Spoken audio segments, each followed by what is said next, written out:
Freebeat.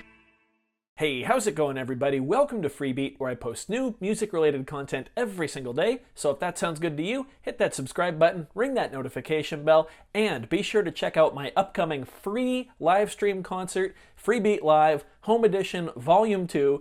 It's on Saturday, February 13th at 7 p.m. Pacific Standard Time, right here on the channel. Hope to see you there. It's going to be a lot of fun. Let's get started. Before I picked up my Elektron model cycles, I did a ton of research, actually both into the cycles and the model samples. And the one thing that I found was consistent across any review or write-up or video about the model cycles and samples was that the sequencer was absolutely insanely powerful, specifically the chance/condition knob and what you could come up with using the 16 trigger steps. So today, and tomorrow probably, I think this is going to be a two-parter, I want to walk you through what we can do with that chance and condition knob. And of course, while I will be demoing this on the model cycles, everything in this video will also apply to the Elektron model samples.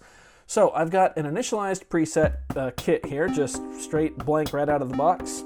So let's go ahead and make a little groove. So let's get a kick drum on 1, 2, 3, and 4, snare drum on 2 and 4, hi-hat, eighth notes across the board, just like that. Cool.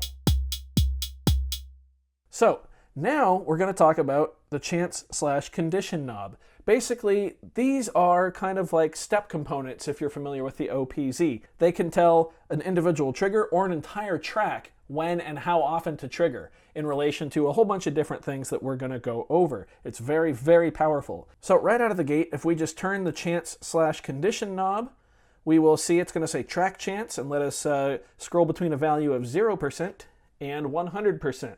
What this means is that whichever track we have selected, each of those steps in that track will have an X% chance of triggering. So if we select 50% here, there we go. We're on the hi-hat track right now. We can see track 3 is our hi-hat. Now each one of these steps will only trigger 50% of the time. Let's play.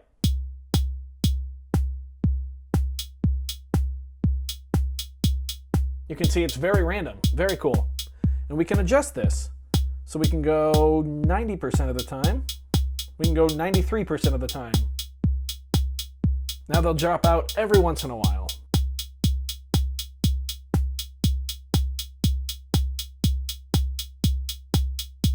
There's one. It's very, very cool. And it's very useful for coming up with kind of random patterns. We can do that on the kick drum as well. If we just switch to the kick track, let's say it's only going to trigger, let's go 10% of the time, and then let's set the snare drum to 70% of the time.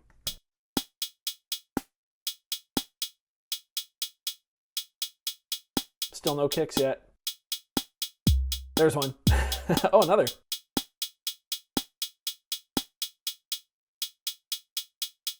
You guys get the idea. It's a lot of fun. And it's really easy to just come up with something quite inspirational. If you fill in, for instance, let's go to the hi-hat here.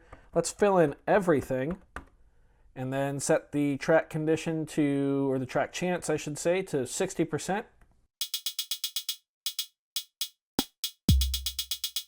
You can hear the hi-hat is completely random now. Let's actually go and do that on the kick as well.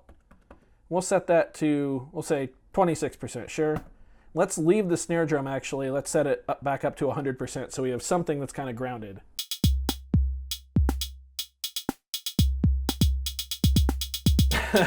How cool is that?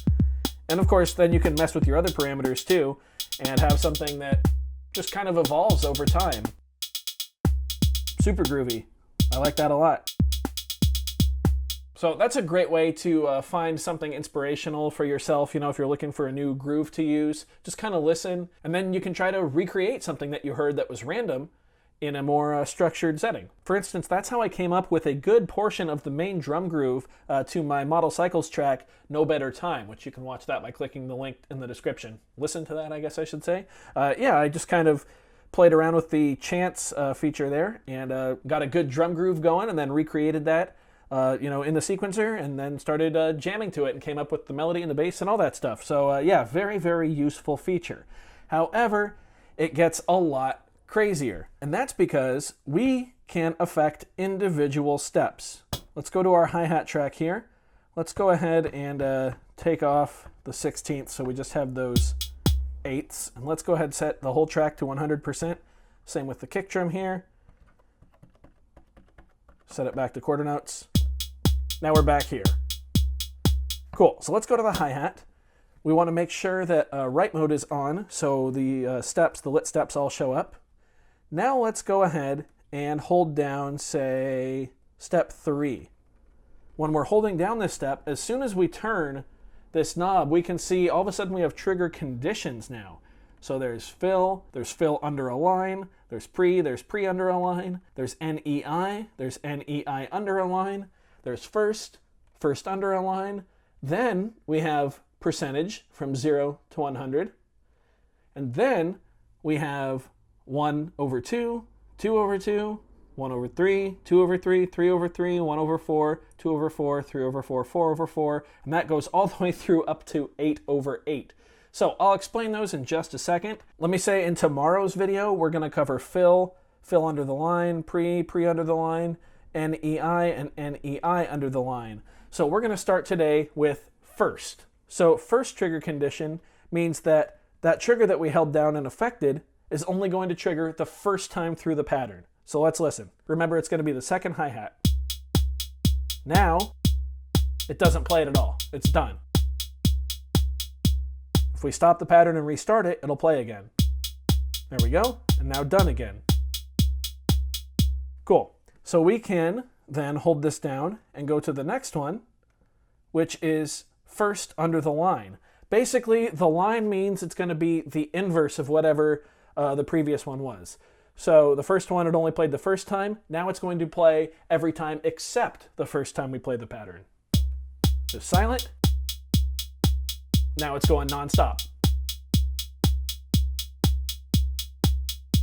So in my opinion, this is really useful for when you're transitioning between patterns, like something melodically maybe, or a crash cymbal on beat 1 of the pattern, but you don't want it to appear again on that same pattern until you come back to it later. So you can use the first condition to just have that trigger the first time and then it goes silent. Same thing with the first under the line condition. Maybe there's something you want to happen in the pattern every time except the first time. Maybe you're letting a sound from the previous pattern kind of dissolve and you want some space in there, and then you want that to trigger starting on the second time and however long you stay on that pattern. So very, very cool, very, very handy feature. Let's continue. So let's hold down that same step. We're going to look at what's next, which is the percentage chance. So this is just like we did with the whole track. It's the percentage that the step is going to trigger. Of course, this time it only applies to this trigger. So we can say 50% of the time, this step is going to trigger. Didn't trigger that time. It did trigger that time. Triggered. Didn't trigger. Pretty simple. You can do this for each step. You can set different percentages for whatever you want. Very, very cool. Fun stuff. So let's continue. That goes all the way up to 99%. And then you can just turn it off to get to 100%. So the last group of conditions we're going to look at today are these. It's a number followed by a colon and then another number. So what this means is it's what time through the measure out of how many measures it's going to trigger. So in this case, the first measure, every 2 measures, it's going to trigger. So let's listen. It triggers. Now it doesn't trigger. Now it triggers. Now it doesn't trigger. So that's 1 measure, 2 measures, and then start again. So every 2 measures, it's going to trigger the first time. Let's keep going with that, see what else we can do. Now, the second measure, every 2 measures, it's going to trigger. So not the first time, and it goes on the second time. Not the first time, here it comes, on the second time. You get the idea. Let's keep going. So now we've got the first measure, every 3 measures, it's going to trigger. So it triggers. Now it'll be 2 measures without it. There was 1, there's another. Now we'll start again. Pretty neat. We can keep going. Now, the second measure, every 3 measures it's going to trigger. So we're going to start with nothing, then it's going to trigger, and then another one with nothing. And then it restarts.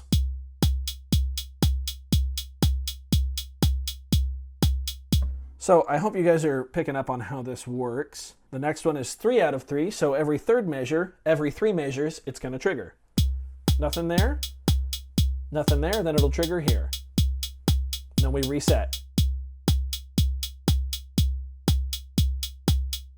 There we go.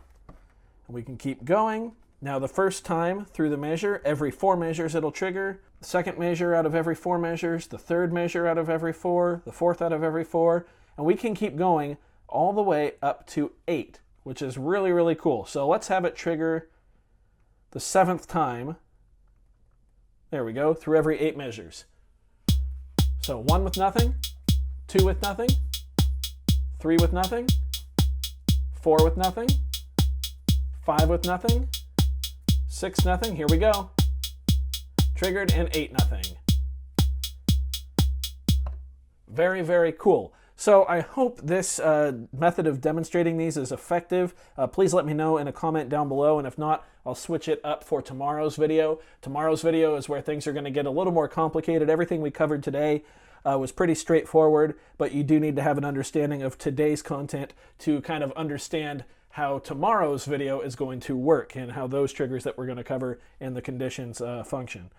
So I hope you guys enjoyed this one. I hope you can see just how powerful this sequencer actually is and the different stuff that you can do. Of course, we can set all of those conditions to any step of any pattern that we want on any track. So you can see there's quite a lot of open-endedness, even in what we covered today, without even touching tomorrow's content, which is going to be pretty next level. I'm very excited by this sequencer now that I understand what it can do.